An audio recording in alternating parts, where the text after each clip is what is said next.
Hi and welcome to the Figure Friendly Foodie. I want to take a moment to introduce myself. My name is Nancy Valentino and you may remember me from my 100-pound weight loss journey. My 100-pound weight loss story I never thought was going to get over 1 million views on my old weight loss channel. But I decided to kind of start something new and dedicate a whole YouTube page for weight loss and figure-friendly recipes. A lot has changed since I shared my story with you guys 3 years ago. So in this video today I'm going to attempt to answer some commonly asked questions as well as introduce you to my whole weight loss series.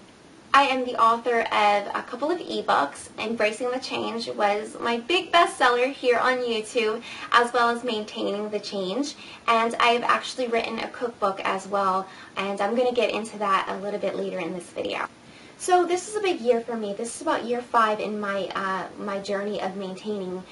But recently AOL.com decided to feature me in a weight loss story, and everydayhealth.com did a story on me as well. So I'm going to link that article for you below, just in case you're interested in reading that. You may find it to be very helpful in your own weight loss journey. So before I really get in depth with my story and this whole weight loss journey, I want to tell you that I am proof that you can do this.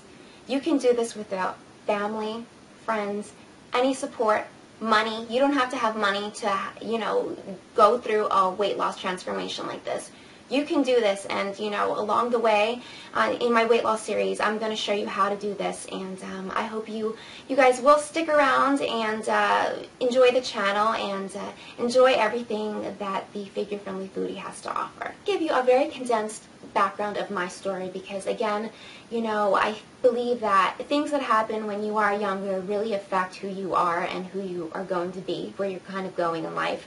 I grew up in a lower middle class Puerto Rican family, and I was told that I was going to be big and fat my whole life. I was told that from a very young age.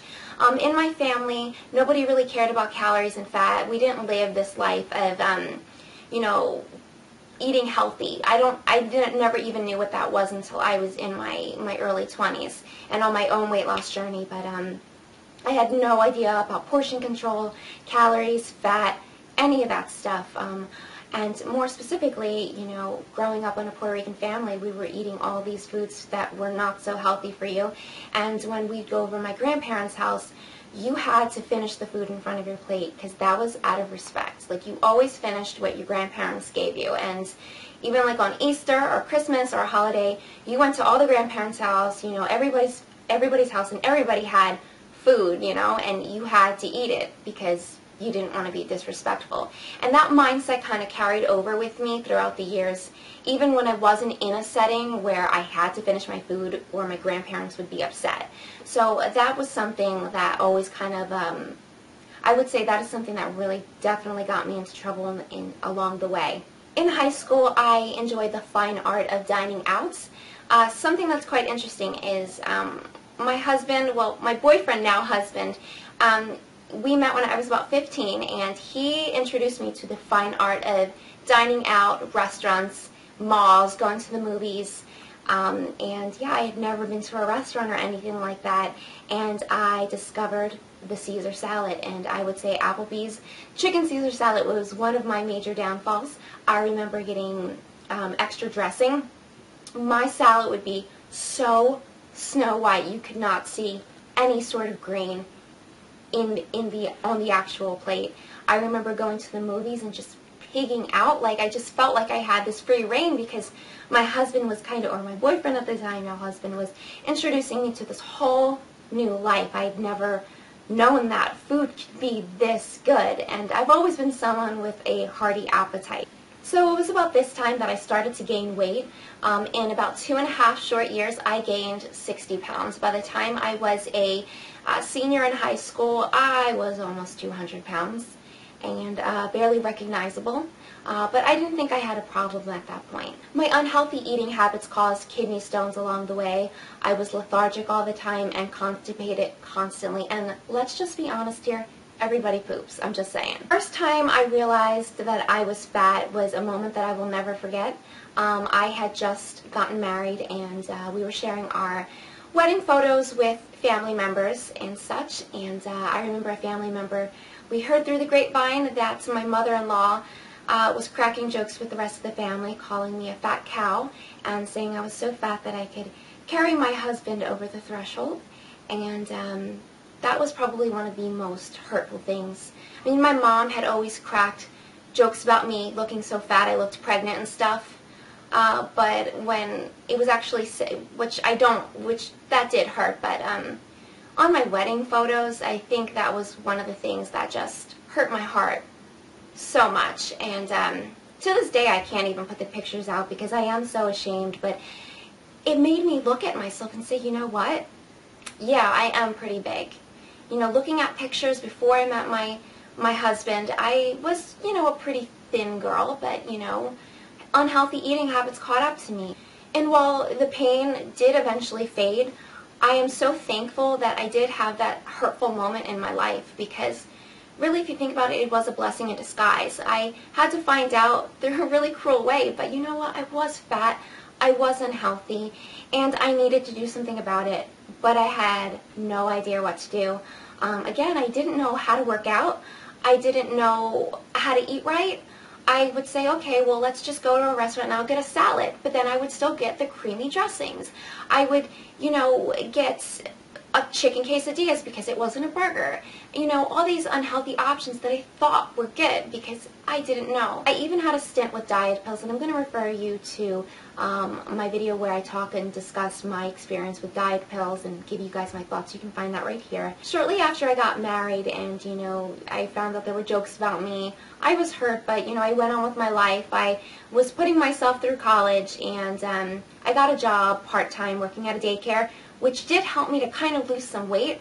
I didn't know why I was losing weight, but I'm like, you know what, this is great. I'm losing weight, I can eat whatever I want to, I can, you know, have those fancy drinks at, you know, the restaurants and stuff.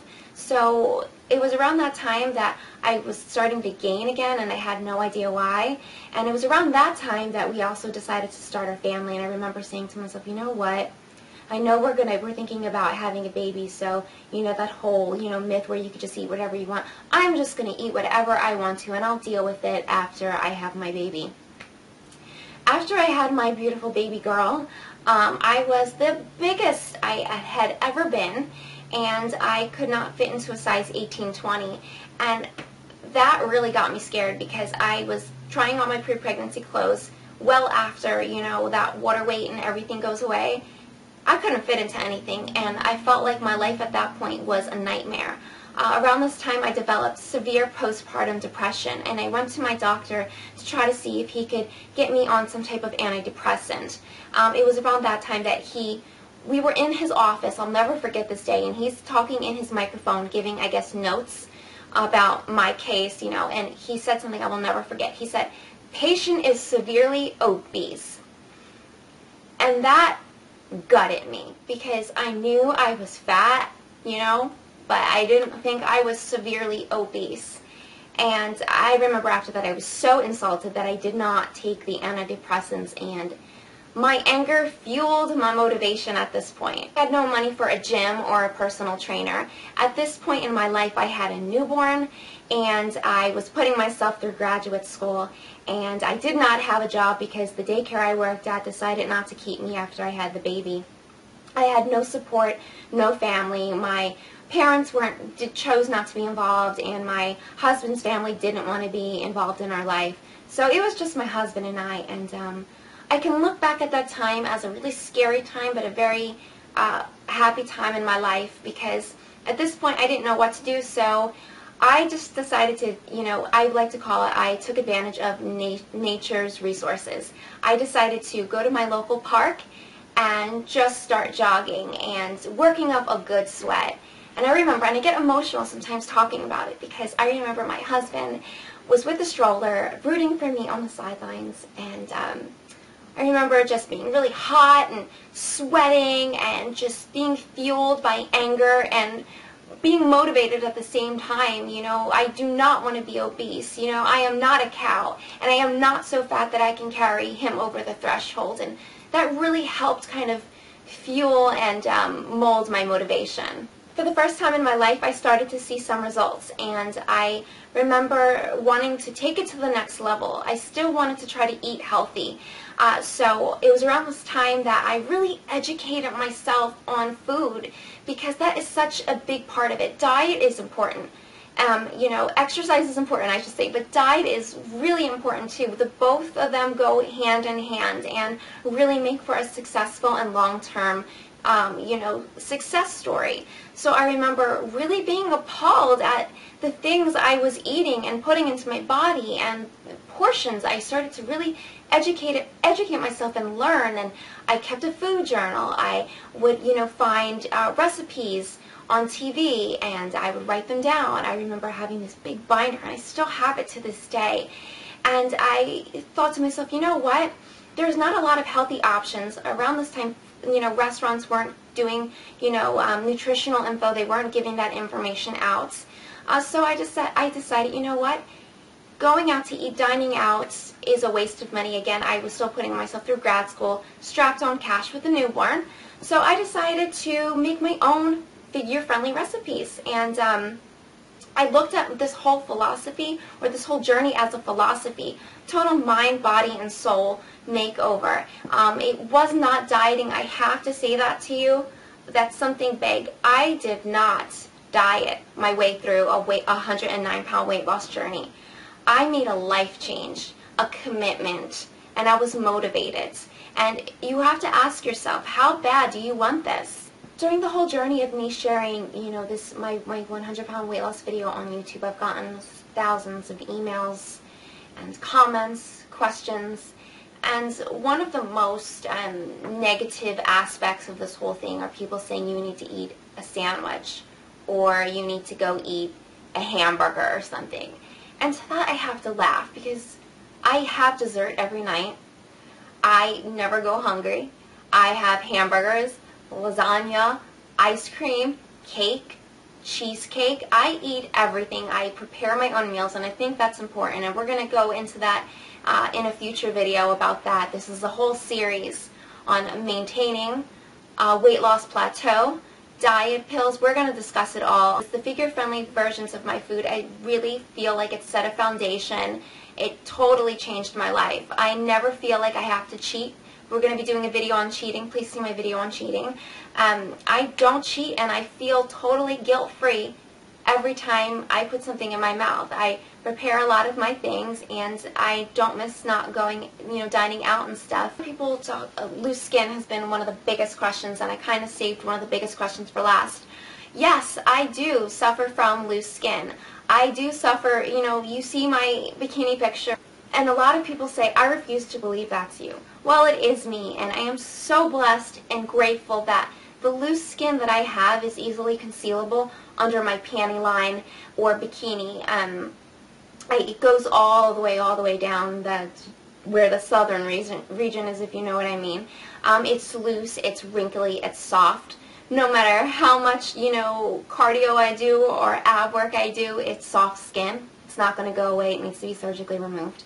I do need a breast lift, because I was someone who was big-breasted my whole life, and after my weight loss journey, I basically essentially had this new body, and we're going to talk about, self-image and, life after a weight loss, in this weight loss series. But, I definitely would benefit from a breast lift and a tummy tuck.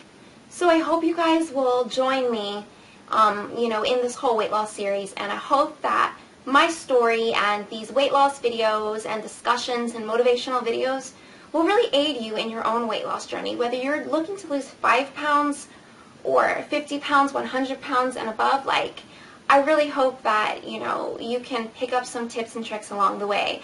I thank you guys